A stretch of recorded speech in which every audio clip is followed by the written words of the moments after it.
वृत्तांत लेखन। आज के इस वीडियो के माध्यम से हम वृत्तांत लेखन की जानकारी लेने वाले हैं। रचना विभाग प्रश्न क्रमांक 5A 2 में वृत्तांत लेखन 5 अंक के लिए पूछा जाता है। वृत्तांत लेखन शब्द का अर्थ होता है किसी को सूचना देने के लिए किया गया किसी घटना का विस्तृत वर्णन यानी वृत्तांत लेखन। वृत्तांत में किसी सत्य घटना का वर्णन किया जाता है। यह वर्णन क्रमबद्ध होता है, अर्थात जिस क्रम से पूरी घटना हुई हो उसी क्रम के अनुसार उसका वर्णन किया जाता है। इसके अतिरिक्त वर्णन इतना सजीव होता है कि पाठक के सामने पूरा चित्र साकार हो जाता है। विशेष घटना या प्रसंग, शैक्षणिक या सांस्कृतिक कार्यक्रम, सम्मेलन या समारोह, नेताओं की सभा, दुर्घटना आदि के वृत्तांत हम समाचार पत्रों में देखते हैं।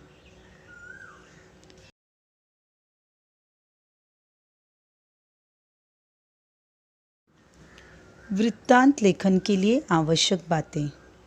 सबसे पहली बात, शीर्षक।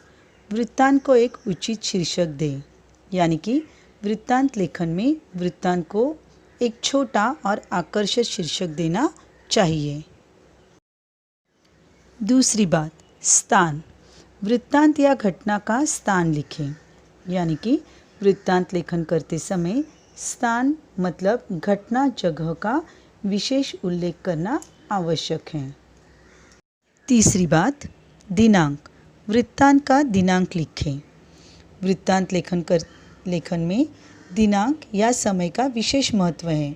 घटना जिस दिन हुई उस दिन की तारीख या समय का उल्लेख करना चाहिए। चौथी बात, कार्यक्रम अध्यक्ष प्रमुख। इसके अंतर्गत कार्यक्रम में उपस्थित अध्यक्ष, प्रमुख अतिथि एवं कार्यक्रम प्रमुख का उल्लेख होता है। वृत्तांत लेखन में प्रमुख अतिथि, अध्यक्ष या कार्यक्रम प्रमुख व्यक्तियों का नाम लिखना जरूरी है। पांचवी बात, शैली। वृत्तांत वर्णनात्मक एवं रचनात्मक शैली। इसका मतलब वृत्तांत एकदम सजीव होना चाहिए। इसमें बनावटी बातें नहीं होनी चाहिए। पढ़ने वाले को लगे कि मैं वहाँ पर मौजूद हूँ और उस सारी घटना को देख रहा हूँ। संक्षिप्त। वृत्तांत संक्षेप में क्रमवार और प्रभावशाली होना चाहिए। इसमें आशयपूर्ण, आवश्यक और उचित बातों का ही समावेश होना चाहिए। इसका मतलब यह कि वृत्तांत में क्रमवार घटनाएं मतलब पॉइंट वाइज घटना होनी चाहिए, यानी कि पहली घटना को प्रथम लिखें और लास्ट में आखिर में होने वाली घटना को आखिर में लिखें। इसके साथ साथ वहाँ पर उचित और आवश्यक पूर्ण ही बातों का समावेश होना चाहिए। अगली बात, भाषा। वृत्तांत भूतकाल में होना चाहिए तथा उत्तम पुरुषवाचक सर्वनाम जैसे मुझे, हमें, मैं, मेरे आदि शब्दों का प्रयोग नहीं करना चाहिए। इसका मतलब यह है कि वृत्तांत में हम घटी हुई घटना को लिखते हैं, इसीलिए याद रखना है कि वह घटना भूतकाल में मतलब पास्ट टेंस में लिखी होनी चाहिए। अगली बात, समापन एवं आभार प्रदर्शन। समारोह में अंत में समापन एवं आभार प्रदर्शन का वर्णन होना चाहिए, यानी कि कार्यक्रम खत्म होने के बाद हम थैंक यू या धन्यवाद कहकर सभी के प्रति आभार व्यक्त करते हैं। वह उचित ढंग से होना ज़रूरी है। एक कहावत तो आपने सुनी है, अंत भला तो सब भला। इसे ध्यान में रखकर आभार प्रदर्शन का वर्णन अच्छी तरह करना है। अब हम इसके साथ साथ वृत्तांत लेखन पर आधारित एक प्रश्न देखते हैं। प्रश्न है, इंदिरा विद्या मंदिर सुल्तानपुर में मनाया गया शिक्षक दिन समारोह का वृत्तांत वर्णन कीजिए। वृत्तांत में स्थान, समय, घटना का होना अनिवार्य है। अब देखते हैं कि इस वृत्तांत लेखन के प्रश्न का उत्तर कैसे लिखना है। इंदिरा विद्या मंदिर में मनाया गया शिक्षक दिन समारोह, ये है इसका शीर्षक।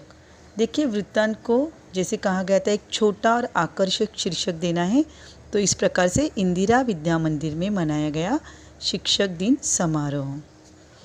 दिनांक 6 सितंबर 2019 को इंदिरा विद्या मंदिर सुल्तानपुर में शिक्षक दिन समारोह का आयोजन किया गया था। समारोह के अध्यक्ष तथा अतिथि के रूप में विद्यालय के प्राचार्य श्री सुरेश लाल जी ठाकुर थे। समारोह का प्रारंभ सुबह 11 बजे हुआ। इसके बाद सरस्वती पूजन और डॉक्टर सर्वपल्ली राधाकृष्णन की प्रतिमा का पूजन अतिथि जी ने किया। विद्यालय के पर्यवेक्षक जी ने अध्यक्ष महोदय का स्वागत पुष्पगुच्छ और किताब देकर किया और उनका परिचय दिया। शिक्षक दिन के अवसर पर अध्यक्ष महोदय जी ने डॉक्टर सर्वपल्ली राधाकृष्णन का परिचय और शिक्षकों का महत्व बताया। विद्यार्थी प्रतिनिधि की ओर से प्रत्येक शिक्षक को गुलाब पुष्प और कलम भेंट दिया गया। कुछ छात्रों ने अपना मनोगत व्यक्त किया। विद्यालय के वरिष्ठ अध्यापक ने अध्यक्ष महोदय के प्रति आभार व्यक्त किया। कार्यक्रम का सूत्र संचालन श्री अजय शर्मा जी ने किया। अंत में राष्ट्रगान के साथ समारोह की समाप्ति हुई। देखिए, इस प्रकार इस पूरे वृत्तांत लेखन को किया गया है। अब देखिए, हम शिक्षक दिन कब मनाते हैं? 5 सितंबर को। अब ये 5 सितंबर को घटना हो चुकी है। अब 6 सितंबर को ये वृत्तांत लेखन किया गया है, इसलिए यह 6 सितंबर तारीख यहाँ पर लिखी गई है। पूरी घटना को अगर आपने ध्यान से पढ़ा होगा तो आपको पता चलेगा कि यह पूरी घटना भूतकाल में लिखी गई है, जिसमें अध्यक्ष महोदय और अध्यक्ष महोदय प्रमुख अतिथियों का उल्लेख भी किया गया है।